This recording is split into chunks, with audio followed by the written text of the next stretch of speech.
Hello and welcome back to educator.com and welcome back to biochemistry. So in our last lesson we talked about myoglobin. In this lesson we're going to start talking about hemoglobin. So let's just jump right on in. Okay. Now, whereas myoglobin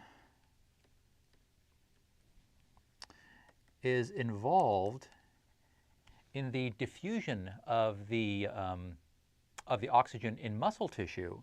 So whereas myoglobin is involved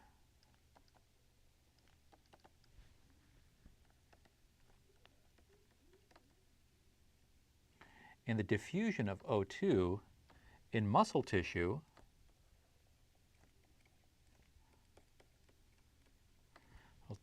hemoglobin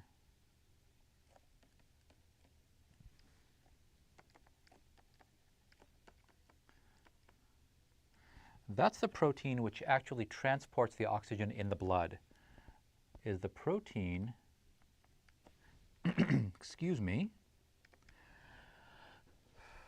which transports the O2 in the blood. Now, hemoglobin has 4 subunits. So hemoglobin, which is abbreviated HB, it has 4 subunits. So it's not like myoglobin. Myoglobin was just a single subunit protein that has a binding site for 1 molecule of oxygen. It has 4 subunits, and each of these subunits has a heme group with a heme group. So we have, excuse me, 4 sites to bind O2 per protein molecule.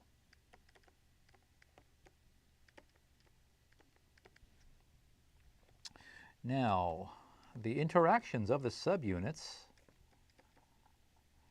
they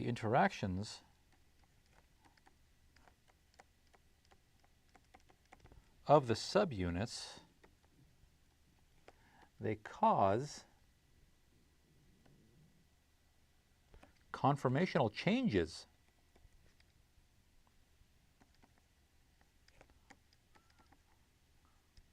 that affect hemoglobin's affinity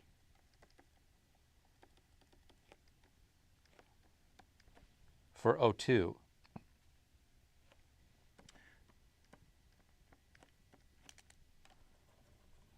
Okay, so the conformational changes among these subunits, as one O2 binds, there's going to be a conformational change, and that conformational change is going to affect the extent to which another O2 will bind or release depending on the physiological conditions at hand.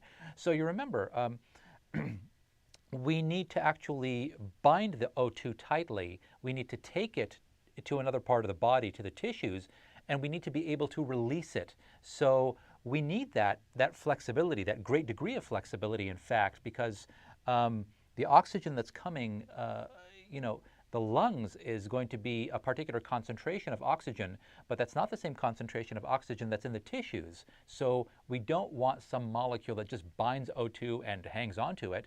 It needs to be able to deliver it. And we don't need it to, if we have a molecule that is, that doesn't bind it very well, if it doesn't bind it very well, then it's not going to take up the oxygen that's in the lungs. So we need that high degree of flexibility based on different concentrations of O2. And again, since it's a gas, we're going to be talking about different partial pressures of O2. Okay, so now hemoglobin has alpha and beta subunits. So it has 2 alpha subunits and it has 2 beta subunits. Alpha and beta subunits, 2 of each. So we have an alpha 1, beta 1, and an alpha 2, beta 2. So the alpha 1, beta 1 are, they interact rather tightly, and the alpha 2, beta 2, they interact tightly. Now, there is interaction between the alpha 1, beta 2 and the alpha 2, beta 1, but it's a weaker interaction. So the alpha it has 141 amino acid residues, and the beta has 146 amino acid residues. Okay, let's go ahead and take a look at an image of hemoglobin here. So we have our alpha 1, beta 1, we have our alpha 2, and our beta 2. So here you can see you have your alpha 1, beta 1, that interaction, that forms, so it's one subunit, 2, this is the third, this is the fourth. Now you can also make out in each subunit it has its own heme group. So here is the heme group for this one, and this one is a little hidden. You can see the heme group right here. Let me go ahead and, so it's right there. And you have the heme group right there for that one, and it's right there for this one, and here it is for that. Now I don't know if you can actually see the oxygens. It doesn't look like oxygen is bound, or maybe it is. It's hard to tell. But that's it. This is what it looks like. So alpha 1, beta 1, alpha 2, beta 2. That's it. Nice and straightforward, multi-subunit protein. You have this gap in between, which is going to become very, very important in just a little bit. Okay, so now our alpha 1, beta 1, and alpha 2, beta 2, okay, their respective interactions are quite strong.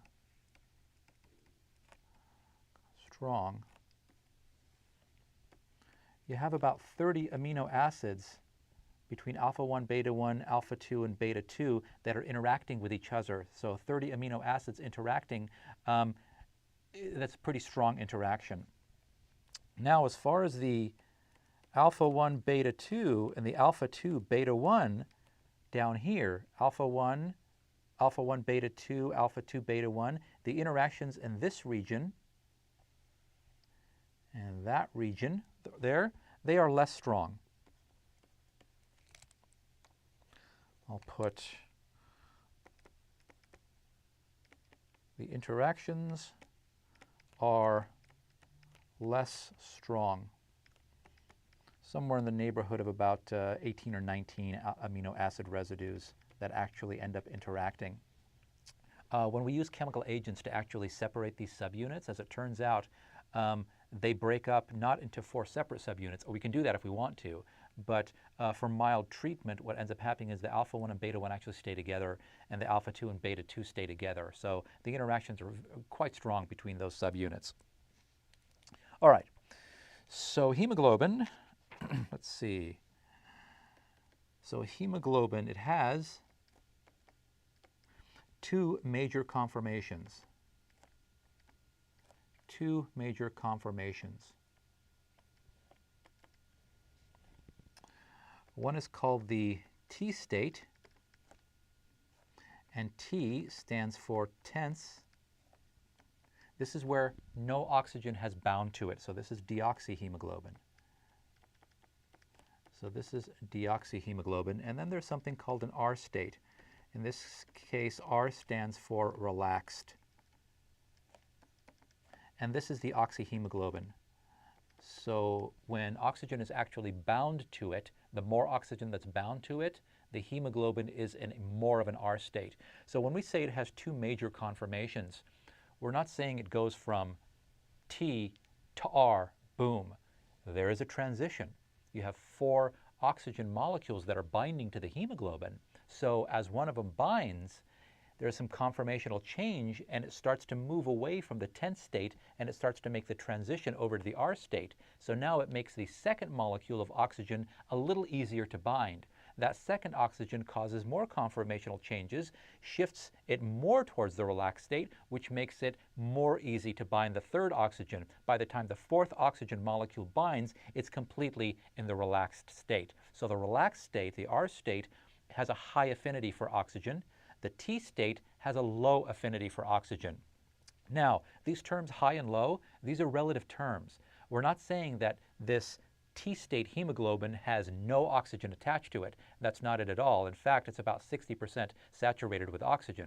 The difference is the R state is about 96% saturated with oxygen. So it isn't 0, 100. It isn't all or nothing. It's relative, degrees of saturation. The R state, very, very saturated with oxygen. That's the arterial blood. That's the red blood that has all that wonderful oxygen in it.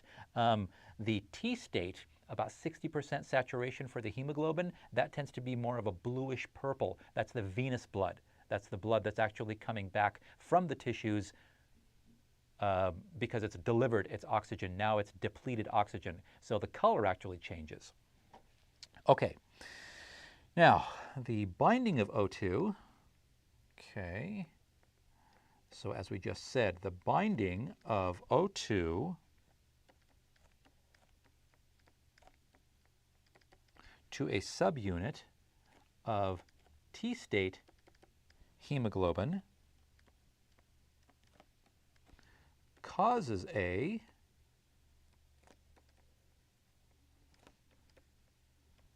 conformational change toward the R state. Toward the R state. And again, it is a transition. It isn't just boom, it goes to the R state. Toward the R state, which has a greater affinity for O2.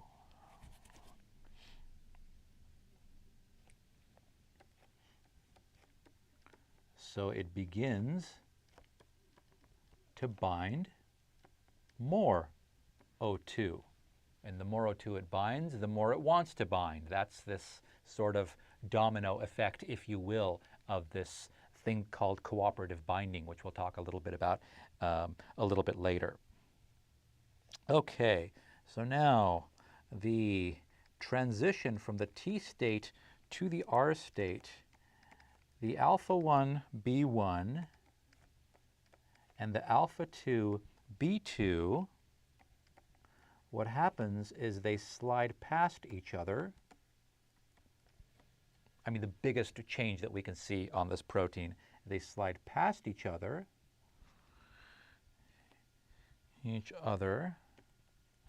and narrow the gap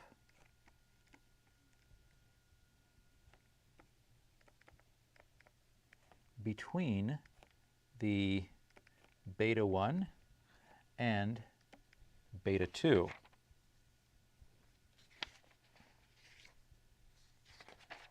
Okay, let's see if we can take a look and see what that kind of looks like here.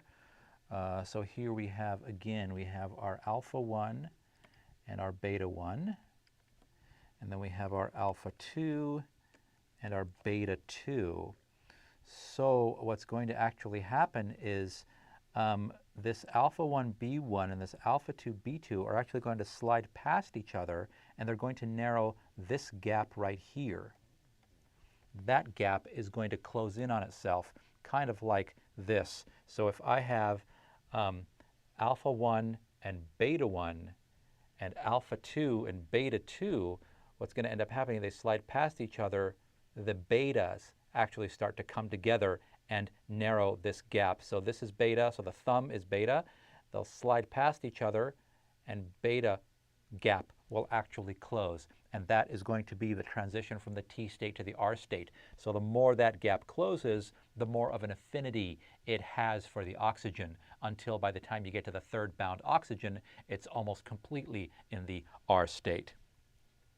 Okay, now, hemoglobin, Hb, must bind O2 tightly in the lungs. Right? That's where the concentration of O2 is high, and the partial pressure is about 13 kilopascal in the lungs. So under high concentration, it needs to bind the oxygen very, very tightly in the lungs, because from there it's going to take the blood to the tissues. then bind it loosely. In other words, release the oxygen that it has bound. Release it. So when we say loose binding, we're talking about releasing the O2, not just that it doesn't bind the O2. We're talking about actually releasing the O2. Release it at the tissues. Now at the tissues, the concentration is about 4 kilopascal. So again, partial pressure, concentration is the same thing. So the oxygen concentration in the lungs is very high. Oxygen concentration in the tissues is very low. In the lungs, we need it to bind the oxygen. When it gets to the tissues, we need it to no longer want the oxygen. We need it to give it away. Okay, now a protein such as myoglobin, which we discussed previously, such as myoglobin with a singular affinity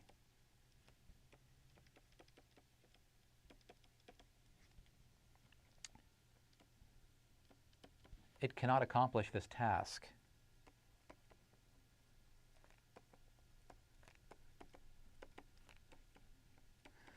Myoglobin is a single polypeptide protein. Yeah, it has a heme group, and yes, it binds oxygen, but it has, you remember the binding curve, it has one affinity. It has a certain KD. But that's it. It binds the O2. It's a great place to store oxygen, but it doesn't really experience the kind of changes in affinity which are required. Under certain physiological conditions in the lungs, we need this hemoglobin to have a high affinity for oxygen so that it can actually bind them. And then when it gets to the tissues, where the situation is completely different, where pH is different, where the concentration of oxygen is different, we need it to actually let go of its oxygen so that the tissues can use it. Hemoglobin won't do that. Hemoglobin has one affinity. So it makes sense that we have this multi-subunit protein which is very finely tuned and can adjust its affinity for oxygen depending on the circumstance, depending on how much O2 is there to bind, which is really the key thing which drives this. As an O2 binds, the conformational changes cause it to transition from the deoxy state to the oxy state, from the T state, from the tense state to the relaxed state that binds more oxygen. So that's it. We need it to be in the R state in the lungs so it can bind it. And when it gets to the tissues, we need it to make a transition from the R state to the T state. And as it gives up each oxygen, it makes a transition back from the R to the T state, and at that point it's just giving up its oxygen to the tissues. And again, we're talking about 96% saturation versus 60% saturation. We're not talking about 96 versus 3% saturation. It doesn't give up all of its oxygen, only what is required. Okay, now let's go ahead and go to, go to the next page here. So, as we said, if the affinity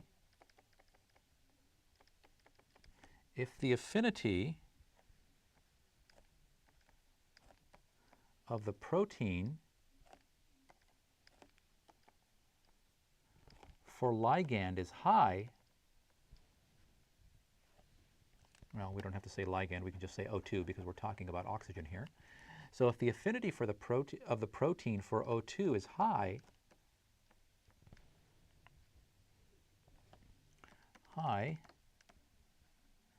it simply would never release the oxygen when necessary.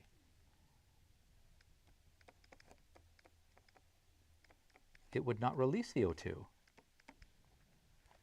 Well, if the affinity were low,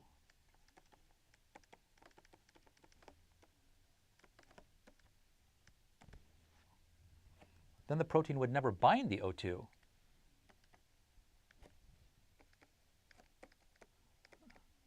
Then the protein would not bind the O2 when necessary. Both of these situations are depicted diagrammatically as follows. Both these situations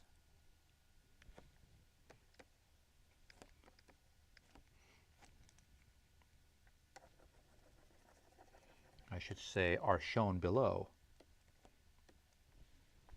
Excuse me. Are shown below in the following binding curve. Following binding curves. And again, we've seen this binding curve. We saw it in the previous lesson, that hyperbolic binding curve. So it's going to look something like this. So you've got here, and you've got that. So this is going to be ligand concentration. And as we said, this is going to be the fraction that's actually the fraction of the binding sites that are actually occupied. So I believe we called it alpha.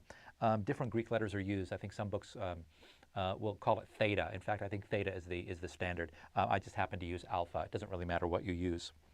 So we said 1. So because this is a fraction, 1 is going to be our highest. Now, low KD is high affinity. High KD is low affinity. Now, if you have a protein that has a high affinity for oxygen, its binding curve is going to look something like this. Let me go ahead and mark at least the maximum here so that I have an asymptote to which I can get close. It's going to be something like this. It's going to show some really, really heavy hyperbolic behavior, something like that. Okay? And again, the 0.5, where it meets the graph, and if you go down, this is going to be your KD.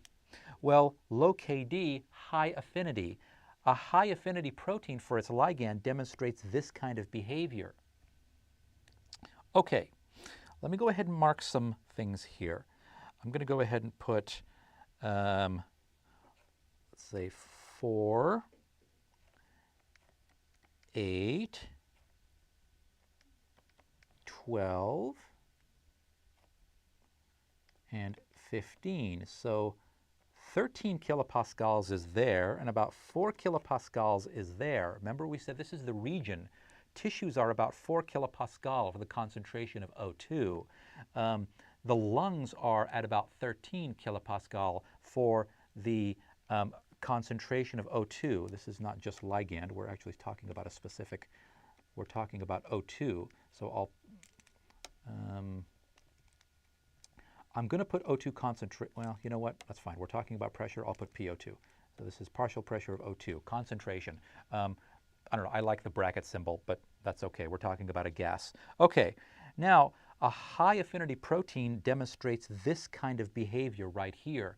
A low affinity protein demonstrates this kind of behavior. Something like that. So now your KD,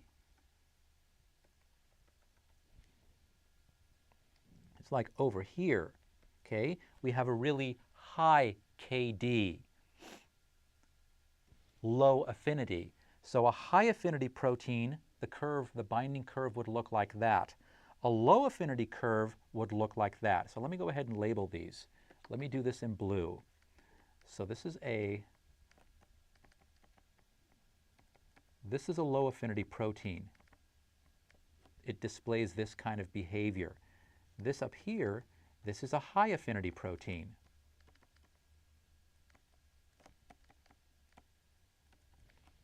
What we need is something like this.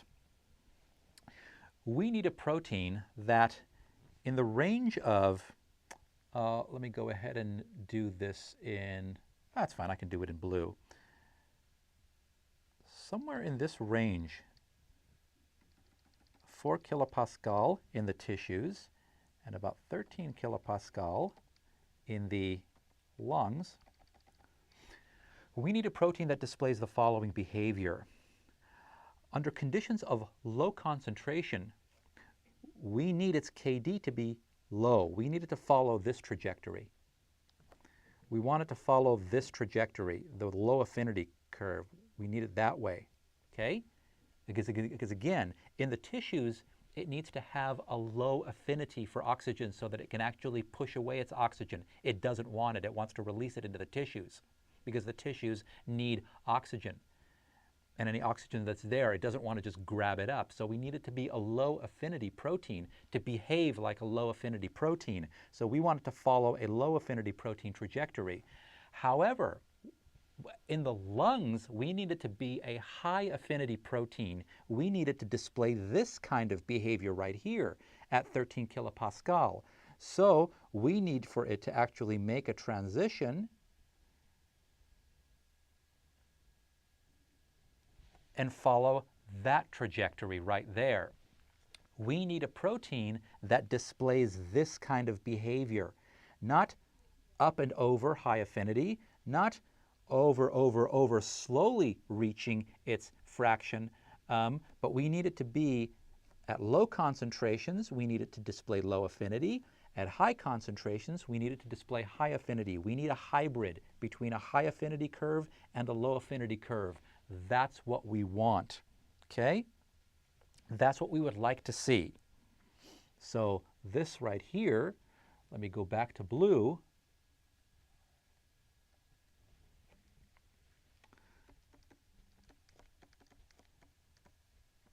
This is what we would like to see.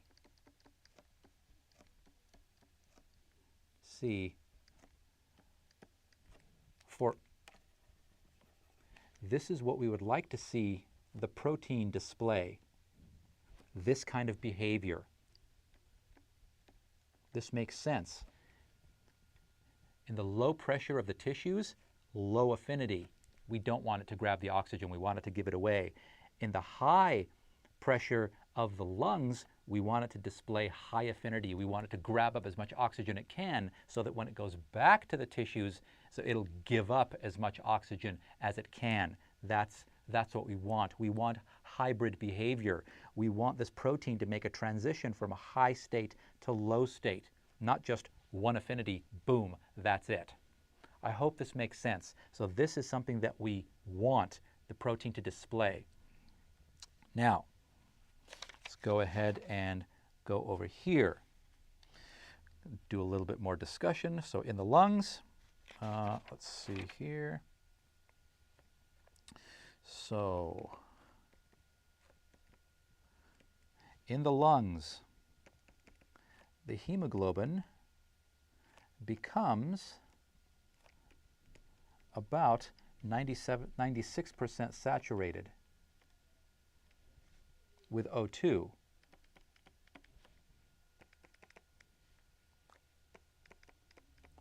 In blood returning from tissues,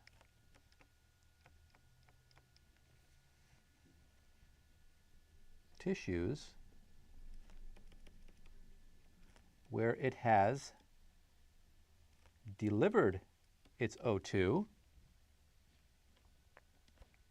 as we said, it is about 60% saturated.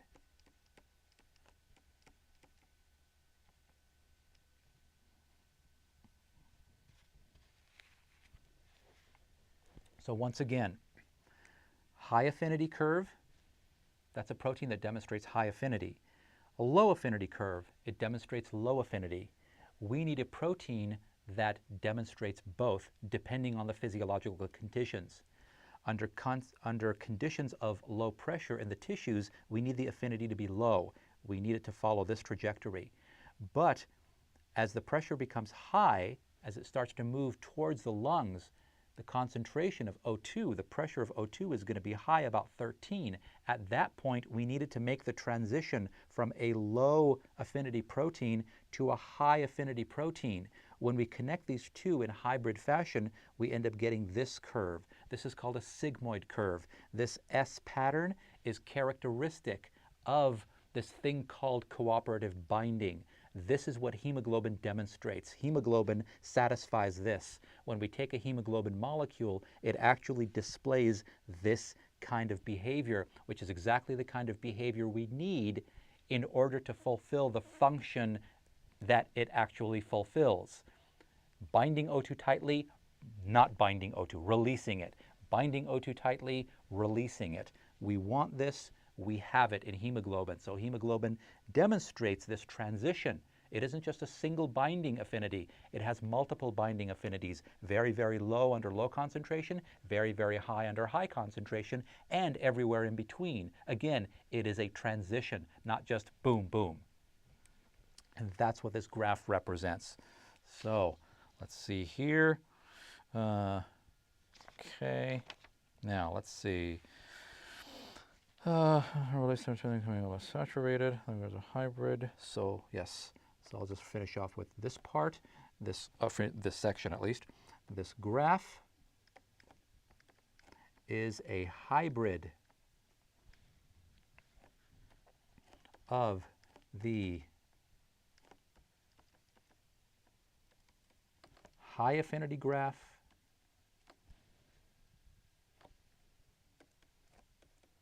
and low affinity graph, and is exactly what hemoglobin demonstrates, what hemoglobin displays. In other words, hemoglobin, when we subject it to this analysis, we get a sigmoid curve. We get what we want. So this is called a sigmoid curve. Okay, so let's see what we've got here. Talk a little bit about that. Okay. Now let's go ahead and take a look at it. So this is what it looks like. So a sigmoid curve, notice it isn't this way and it isn't this way. It's a little bit of both. It starts to go in the low direction, but then as it rises, it starts to get a little higher, higher, higher. Boom. That's what you get. That's what's happening. So when we measure the oxygen partial pressure, percent saturation, when we measure the partial pressure, this time at 26.8, 80, low, 50. So that's what's happening here, the sigmoid curve. Under low concentrations, the affinity is going to actually end up being low. It's going to follow this trajectory. At high concentrations, it has a very high affinity. Okay? That's what's going on. That combination, that hybrid curve, gives us this curve. Okay, now, hemoglobin does this by what is called cooperative binding.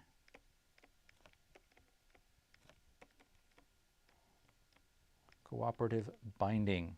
Now, as hemoglobin binds one O2 molecule,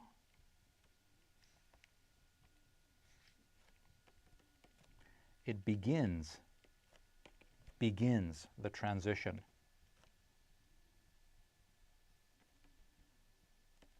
It begins the transition from T state to R state. And again, it begins the transition, doesn't just jump over there. It begins the transition from T state to R state. That's why you have this S behavior, this little concave thing here instead of just straight up or that way. It begins the transition from T to R. And the R state, which binds O2 more tightly, has a greater affinity for it. So as we add more O2 wants to bind tightly. So it makes the transition from a low affinity to a high affinity. And again, things in nature don't just boom, jump. They happen slowly. You get curves. You don't get sharp edges. Nature doesn't behave that way, mostly. Okay, now, so hemoglobin is an allosteric protein. So we just said that the binding of one molecule actually affects the binding of another molecule of O2. This is allosteric regulation. This is allosteric behavior. Is an allosteric protein. Now, it's one where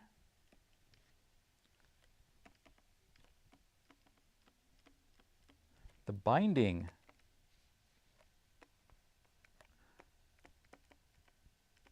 of one molecule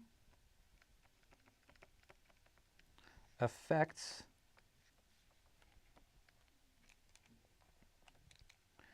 the binding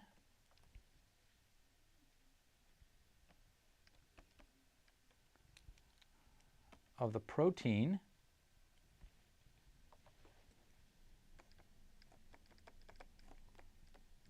for its natural ligand. Now again, protein-protein interaction. The general definition of allosteric behavior is if you have some ligand that the protein binds, there might be some other molecule that attaches to another part of the protein, and by attaching either makes now the protein wants to bind more of its natural ligand or less of its natural ligand. The two things don't have to be the same. In the case of hemoglobin, the natural ligand, which is oxygen, and the thing which controls the binding of its natural ligand also happens to be oxygen. It doesn't have to be that way. Okay? Now, for hemoglobin, O2 is both the allosteric modulator. Okay? It is the molecule which controls the behavior of the protein and how well it binds its natural ligand, and it's also the natural ligand.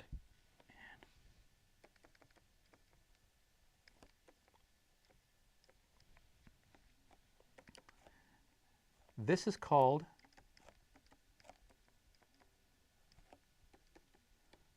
homotropic allostery. It's when the natural ligand and the molecule controlling the binding of the natural ligand affecting it happen to be the same molecule. If the molecules are different, it's called heterotropic allostery. Okay? And again, the effect can be positive or negative. So if I have some protein, and let's say the natural ligand binds here, and let's say there's an allosteric site someplace else. So again, if it happens to be the same as this, it's called homotropic allostery. But if it's a different molecule that binds to the protein and has an effect on how the natural ligand actually binds to the protein, changes the affinity, it's called heterotropic allostery. So again, allosteric just means it binds at a different site than the natural ligand. That's all it means. Okay, so let's see. Now, the sigmoid curve is typical of cooperative binding.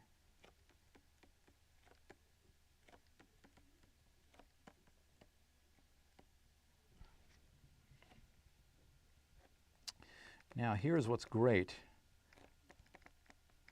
Cooperative binding, actually, where do I have it on the next page? Nope, not quite. Okay. Now, cooperative binding can also be described quantitatively, not just regular binding like myoglobin. Cooperative binding can also be described quantitatively.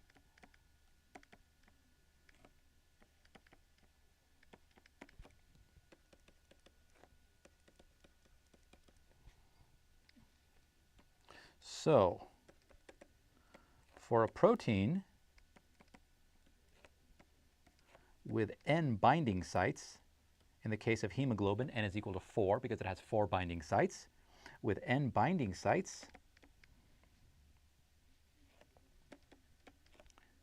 we have the following equilibrium. Protein plus n ligands is an equilibrium with protein ligand complex L sub n. So once all of the 4, in the case of hemoglobin, it's going to be Hb plus NO2 is going to be in equilibrium with Hb, O2, 4. Not N, this is 4, because I have 4 O2 molecules bound to one hemoglobin molecule. So again, 4 things bound to hemoglobin. This is the general case. This is the specific case for hemoglobin.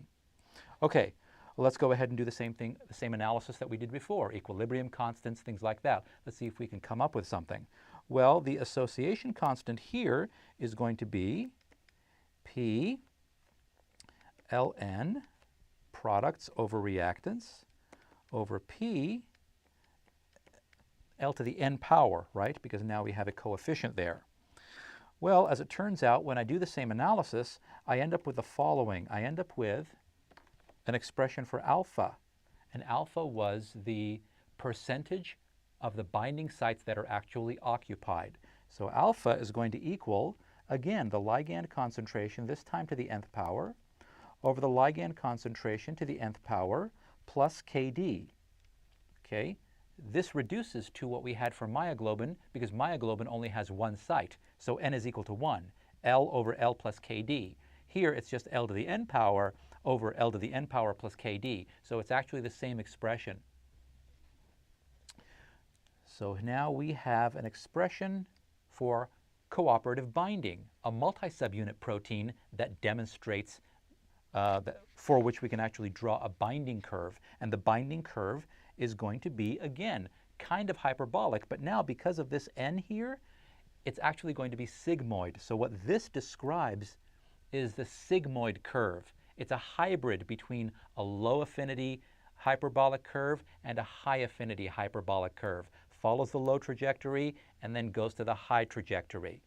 That's what this equation describes. Let's go ahead and actually play with this a little bit. So let's write it again. So we have alpha is equal to L to the n power over L to the n power plus Kd.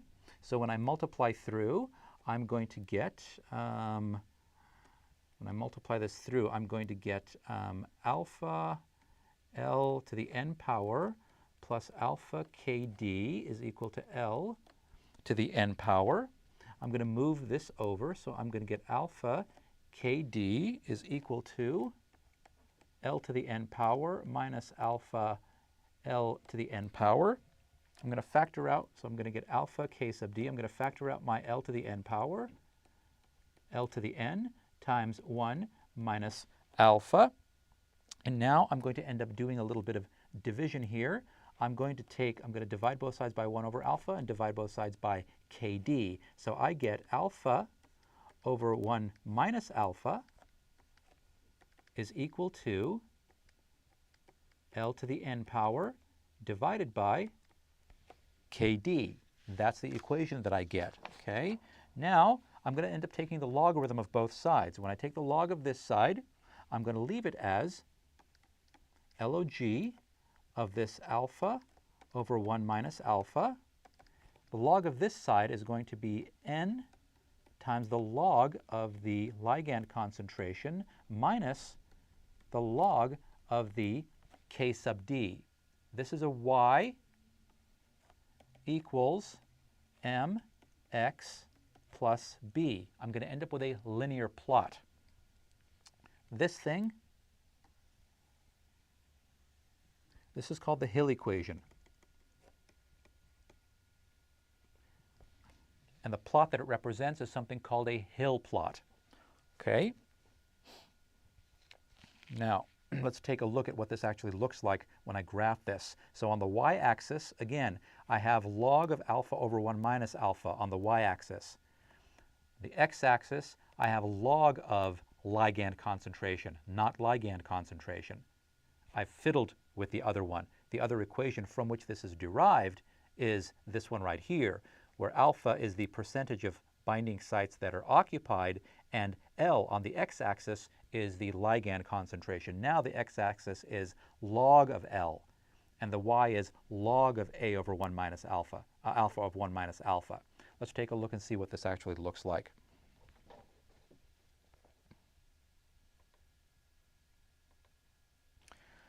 Okay, you're going to end up with something that ends up looking like this. So let's see what we've got. So here on this axis, we have the log of the ligand, and on this axis, we have the log of alpha over 1 minus alpha. They did it this way. Let me just rewrite this.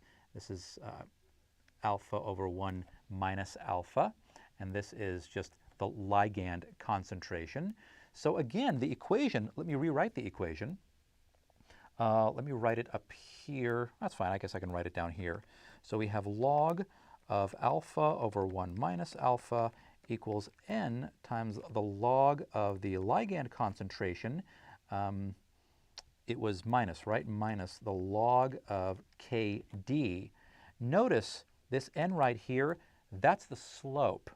So the slope is going to give you, if you have 4 binding sites, n should be 4 for fully cooperative binding. But as it turns out, well, first of all, let's see. So first, the equation predicts that the line that we get will have a slope of n, the number of binding sites. So again, all we've done is taken that binding curve and found a way to represent it in linear form by taking a logarithmic version of it. That's all we've done here. There's nothing strange going on. So the equation predicts that the line should have a slope of n. Experimentally, it's always going to be, the slope ends up being less than n. When we actually run the experiment, collect the data, it doesn't follow the theoretical. So experimentally, the slope is never n, but actually less than n. This is actually not a bad thing. So this is a pretty good thing. Don't worry about it. Okay. And the reason this is the case is the following. What the slope actually reflects is not the number of binding sites. It represents the degree of cooperativity among the binding sites. So what the slope reflects, I shouldn't say reflects, what the slope represents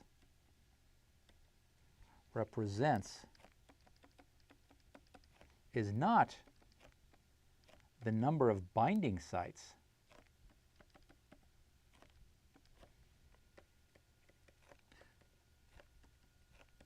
but the degree of cooperation,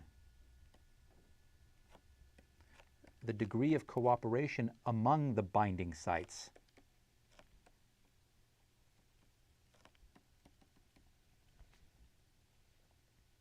Okay, now, the higher the slope, the greater the degree of cooperation of those binding sites. The greater the degree of cooperation. That's it, that's all it means. A slope of 1, experimentally, if we get a slope of 1, there's no cooperation.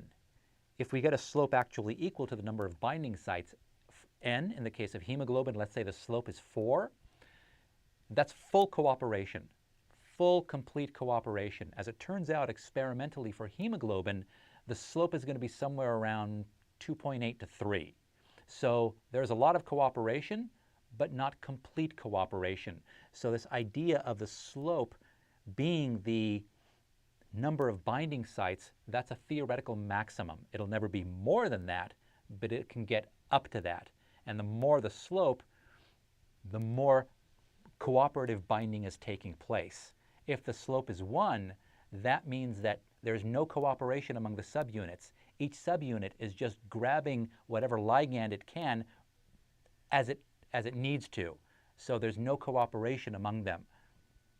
Okay, well, So now let's see, the greater the degree of cooperativity. Okay, so the higher the slope, the greater the degree of cooperativity. Yes. Now, therefore, we designate the slope, because it isn't n, as n sub h, and call it the Hill coefficient. The Hill coefficient. So this Hill coefficient, the slope at any given time in the progress, is a measure of how cooperative the individual subunits are being among each other to make the protein do what it's supposed to do. Hill coefficient. Coefficient, which I will repeat, is a measure of the degree of cooperativity.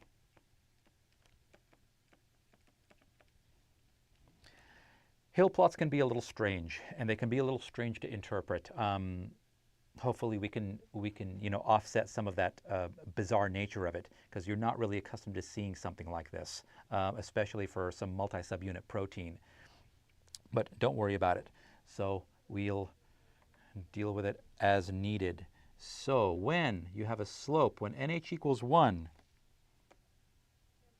this means no cooperativity. So if you do a Hill plot of, let's say, myoglobin, well, myoglobin only has one binding site. It only has one affinity. There aren't multiple binding sites, so there is no cooperative binding. If you looked at a graph, a Hill plot of myoglobin, you're going to see something like this.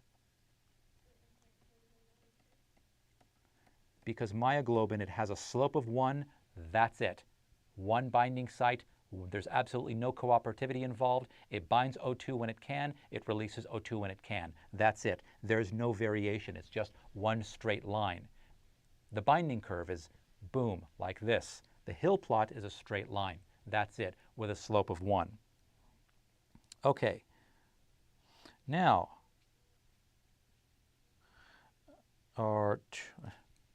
notice hemoglobin, that's what's happening in red. Hemoglobin, this is the Hill plot for hemoglobin. Okay? Let's take a very, very close look at this. Okay, notice for hemoglobin,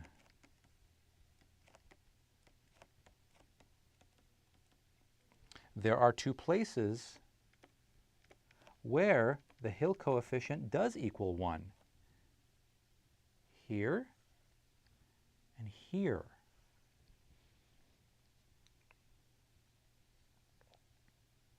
So, what this means, even for multi-subunit proteins, I'll say multi-subunit allosteric proteins, multi-subunit allosteric proteins, there can be situations where the subunits do not affect each other, where there's no cooperative binding. Allosteric proteins, there can be situations where there is no cooperative binding, where binding is just plain straight binding. Now again, these are experimental conditions. Physiological conditions are not like this. It doesn't have this broad range of really, really low concentration, really, really high concentration. It isn't like that. The physiological conditions are mostly here, where there actually is some transition between low state and high state. And I'll talk a little bit more about that in just a minute. Now, if NH equals N, if the Hill constant, the slope, actually equals the number of binding sites, which is the theoretical limit,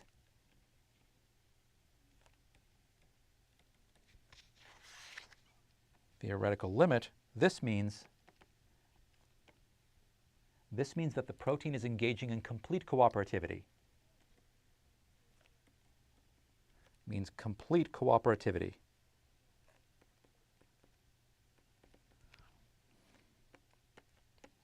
What this implies is that all sites bind simultaneously. All sites, they bind simultaneously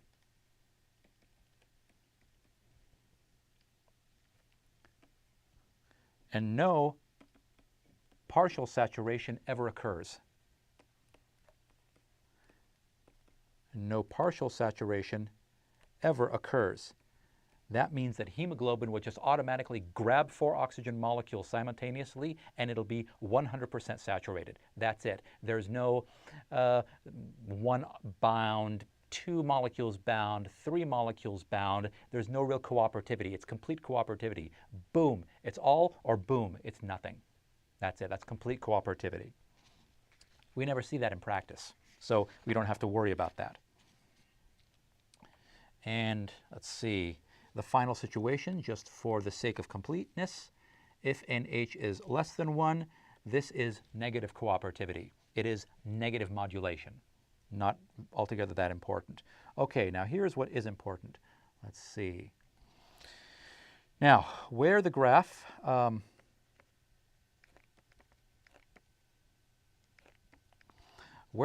hits the x-axis, where it hits the x-axis, right there, that is where the log of alpha over 1 minus alpha, this is where log of alpha over 1 minus alpha equals 0, right? That's the 0 on the y-axis. Well, if we get rid of the log, if we exponentiate this, 10 raised to both power, we end up with the following. This implies that alpha over 1 minus alpha, well, 10 to the 0 power, is equal to 1. Well, this is the same as alpha equals 1 minus alpha. 2 alpha equals 1.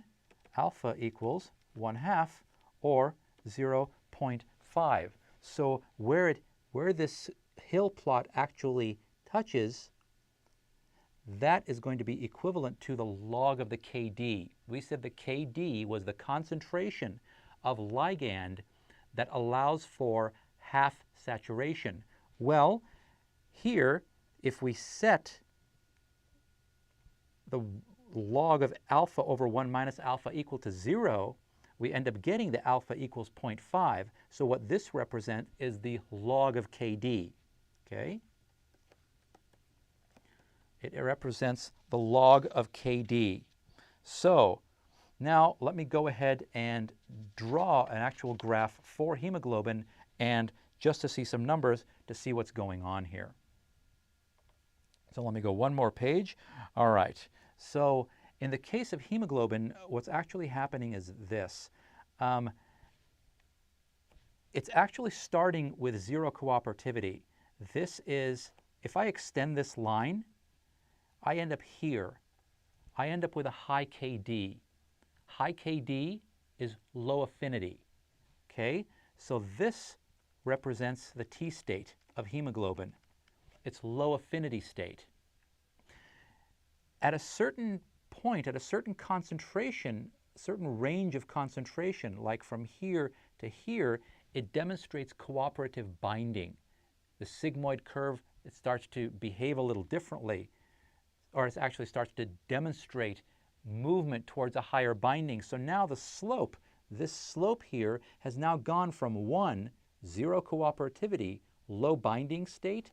Now the slope has gone up to about the 2.83 range, high cooperativity. Now there's a lot of cooperativity going on as it's making the transition from the T state to the R state. At a full R state, again, if I extend this down here, notice again, this has, it's 1. Here, the Hill constant is 1, 0 cooperativity. Now it's fully in the R state. Well, in the R state, it's almost fully saturated, so there is no more cooperativity to be had. So again, it goes back to no cooperativity behavior, but it made the transition to the R state. If we extend this graph down here and we find this KD, this is going to be a low KD, which is a high affinity. So this right here is the R state. So in the case of hemoglobin, in the case of myoglobin, you have just one affinity. In the case of hemoglobin, under very low concentrations, you have virtually no oxygen binding. There's no cooperativity. At some point, that's going to change. Cooperativity is going to start cooperating to bind more oxygen as the concentration of oxygen actually rises in the lung area.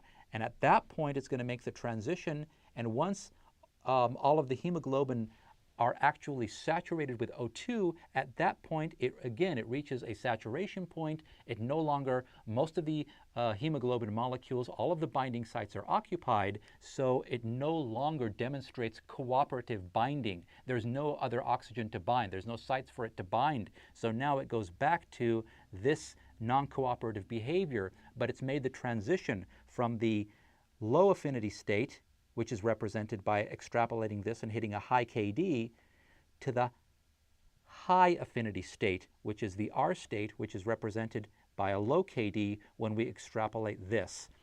This is what makes this hill plot actually very, very confusing. And it is confusing. I'm not going to suggest that it actually isn't. But what you want to remember in a hill plot, the important thing is the slope. When a slope is 1, there is no cooperativity. When a slope rises, like in this range right here, the slope, boom, just jumped up, that's when you have cooperative binding. That means the hemoglobin molecule, the individual subunits are starting to bind more oxygen. As more oxygen binds, the affinity rises, so it's making its transition to the high affinity state. Once it reaches its full high affinity state, boom, it stops there. Now, cooperativity can no longer operate. It's in its fully high affinity state. Low affinity state. The hill plot represents the transition from low affinity state to high affinity state, T state to R state. The slope of the hill plot, while it's making that transition, is a measure of the degree of cooperativity. If it were something like maybe 1.2, you wouldn't see a lot of cooperativity, a little bit. If you saw something like 3.8, you're seeing almost complete cooperativity. What you're seeing is sort of a middle ground, more towards the high end. Again, 2.8 to 3.0, which is perfect for what the hemoglobin molecule wants to do. I hope this has helped. So again, let me repeat one last time. The slope of the hill plot tells you about the degree of cooperativity. It will always be greater than or equal to 1, but less than the number of binding sites. A slope of 1 means no cooperativity is active, either low state or high state. That's it. They can't cooperate anymore, the binding sites, because they're either mostly all empty or mostly all full. It's the transition in between. Here's where cooperativity is taking place. This right here is what gives rise to the sigmoid behavior of the binding curve itself. And again, this is just a variation of the sigmoid behavior binding curve. I hope that makes sense. Thank you so much for joining us here at educator.com. We'll see you next time. Bye-bye.